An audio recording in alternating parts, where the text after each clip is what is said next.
I am flabbergasted.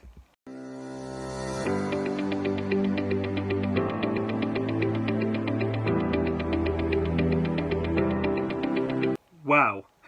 Just wow. I think I used that statement quite a lot on SCFC Fan TV on the stream. Thanks to everyone who watched, myself, Jack and Dino. Apparently we reached over 200 likes, which is an absolutely incredible by everybody who watched. And even people watching from all over the world, which is even more incredible. Yes, I'm in a much happier mood than I've been lately. Sunderland 4, Doncaster 1. That is... I know it's not going to say much, really, in the grand scheme of things, but... that was our best home performance this season, probably by some country distance. And even if you look at the games that we have won at the Stadium like this season, you look at Peterborough, that was a smash and grab win. Then you look at Ipswich, you look at Crewe, okay, fair enough, played all right there. Ipswich, okay, again, stole it. Shrewsbury first half played well. That game, literally from first minute, pretty much for most of the 90 minutes, we were very good. There was a couple of things that impressed me in particular about the game today. First of all, the fact all 4 goals came down the left-hand side with a cross from McGeady, and Wyke perfectly placed the header with all of them. The second one, we all were talking on the live stream that maybe the keeper should have saved it. We're looking, if that was Burge or Matthews or whoever it is, we would have been saying that from a Sunderland perspective. So yeah, Doncaster will probably be disappointed with that one, fair enough. But in general, placed the headers really well. Once we went 1-0 up, I thought up until the first goal, which was, if you give me a minute, I'll check when the first goal was scored. I think it was in...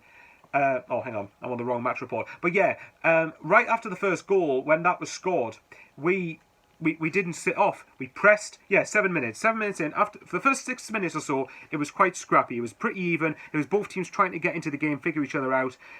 Once we went in front, I was impressed, and really impressed with the mentality of push for the second goal. When we got the second goal, push for the third goal. When we got the third goal, try and push for another one. We even had we had another great chance with Lyndon Gooch when McGeady had a defence-splitting pass right across the centre of the pitch. Gooch latched onto it and was basically one-on-one with the keeper and managed to shoot it straight at him, which he probably should have scored.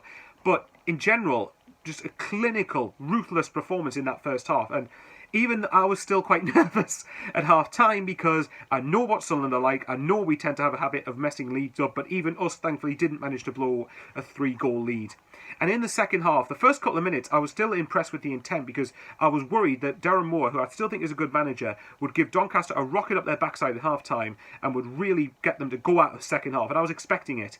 And the first couple of minutes, we really went at Doncaster yet again. We didn't sit off. We didn't allow them to play their game. We kept trying to push for another goal. Obviously, Doncaster did get a goal, a Burge own goal, but you know what? That was very unlucky. It was a ball that basically went in off the underside of Burge's back, bounced off the post, off the main part of his back, and into the back of the net.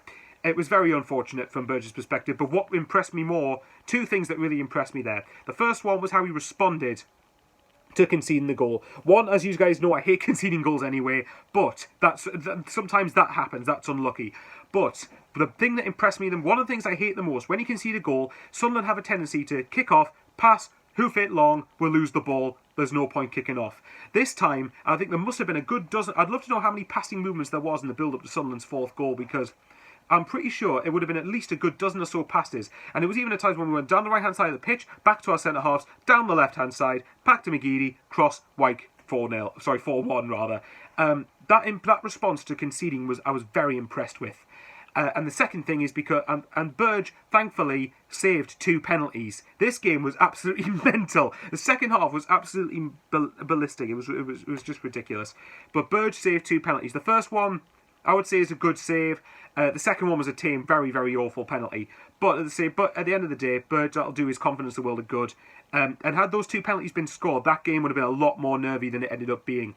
I did say at the start of the week, mind, that it wouldn't surprise me if Sunderland dropped points against Shrewsbury and then beat Doncaster. Now, granted, I didn't expect that, but I'm not surprised that to an extent, I'm not surprised we did win the game. What's crucial for me now? Obviously, we've got Lincoln in the Papa John's semi-finals. Obviously, that game, I wouldn't play your main crucial players like McGeady, like Wyke, like Bailey Wright if you can avoid it. Not like Lee Burge as well. I wouldn't play the main set of players, but other than that, I would go with as strong a team as you can. Because bearing in mind, you've got a load of fixtures after that are much more important in the grand scheme of things, even though you probably will want to get to the final. What's important now is that we have got to stop dropping points against sides in the bottom half. We've got Burton away next week, who beat Northampton today 2-0, which is a crucial result for them, and under Jimmy Floyd Hasselbank, their confidence will be getting better. So we need to, and we have a terrible record against Burton. So I'm really hoping we go to the Pirelli and get 3 points next week. We've just got to build on it, like I keep on saying. Anyway, guys, love yous and leave yous there. Thanks very much for like, comment, and subscribe if you wish to. It means the world to us. You lot are legends. Thanks to everyone who supported us, and thanks to Sunderland, I guess, for making it a happy Saturday for a change. See yous all later.